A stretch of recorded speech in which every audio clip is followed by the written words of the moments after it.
میرے پاس ایک خاتون کا فون آیا, اتنا رو رہی تھی, مجھے بہت ترس آیا.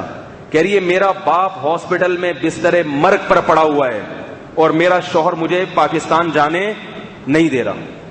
ایسے ایسے خبیث شوہر ہے نا, میں آپ کو کیا بتاؤں بات.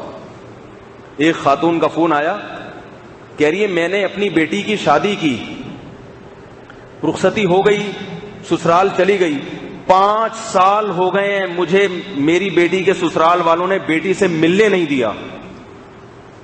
ایسا بلک بلک کے رو رہی تھی کہ میرے آنکھوں سے آنسو بے تحاشا بہ رہے تھے, کیونکہ ماں کی ایک عجیب ممتا ہوتی ہے. ایسا درد تھا اس کی آواز میں. فون پہ بس بات کرانے دیتے ہیں, کہتے ہیں یہ بچی اب ہمارے گھر میں آ گئی تو اب ہمارے حکام اس پہ چلیں گے. تو اس نے کہا کہ وہ مجھے ملنے نہیں دیتے میری بیٹی سے. میں نے کہا بیٹی بھاگ کے کیوں نہیں ہے؟ بیٹی پہ اتنا روب رکھا ہوا ہے کہ نہیں بھائی اب یہاں ہو تو اب ہماری مرضی کے بغیر نہیں جانا. 5 سال ہو گئے ماں سے ملنے نہیں دیا. کیسے ماں اپنی بچیوں کو پالتی ہے, کیسے جگر کا ٹکڑا بنا کے رکھتی ہے. اس میں اتنا تنگ ظرف ہونا, اتنا تنگ.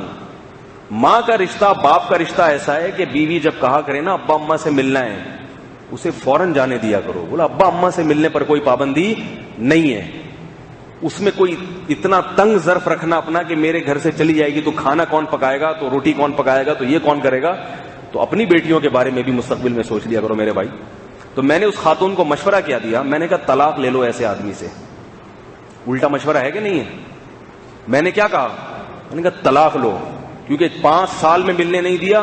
اب اگر ملنے دے بھی دیں گے تو پھر اگلے 5 سال تک, یا 1 سال میں بھی اگر ایک دفعہ ملنے دیں, تو جس ماں نے بیٹی کو پالا اور اس کے دل میں بھی محبت اور بیٹی کے دل میں, میں نے کہا ان نالائقوں سے طلاق لو. طلاق بٹھا دو گھر میں, بغیر شوہر کے زندگی گزار لے. میرا خیال ہے کہ یہ آسان زندگی ہے. ماں اور بیٹی کے رشتے جو اتنا قریبی رشتہ ہوتا ہے, اس کو جدا کر دینا, یہ جہنم میں جائے گا تمہارا داماد بھی اور یہ تمہارا سسرال بھی. ایسے جہنمیوں کے پاس اپنی بیٹی کو رکھا ہوا, اس کی تربیت کے برے اثرات پڑیں گے. اس نے کہا میرا بھی یہی موڈ ہو رہا ہے. ٹھیک ہے نا. میں ان کمبختوں کو عقل بھی جب آئے گی, جب آپ اس کو لے کر آؤ گی گھر میں بٹھاؤ گی, طلاق تک مجھے پتا تھا نوبت آئے گی نہیں. جب یہ گھر میں لا کے بٹھا دے گی نا کہ نہیں بھیج رہی جاؤ, ان کو پتا ہے کہ کوئی دوسری اتنی شریف اس زمانے میں ملے گی نہیں کہ جس کو 5 سال تک روک لیا اور وہ رکی بھی رہی. وہ کہے گی میں جا رہی ہوں, نکل. صحیح ہے نا. شریف, کوئی شریف مل جائے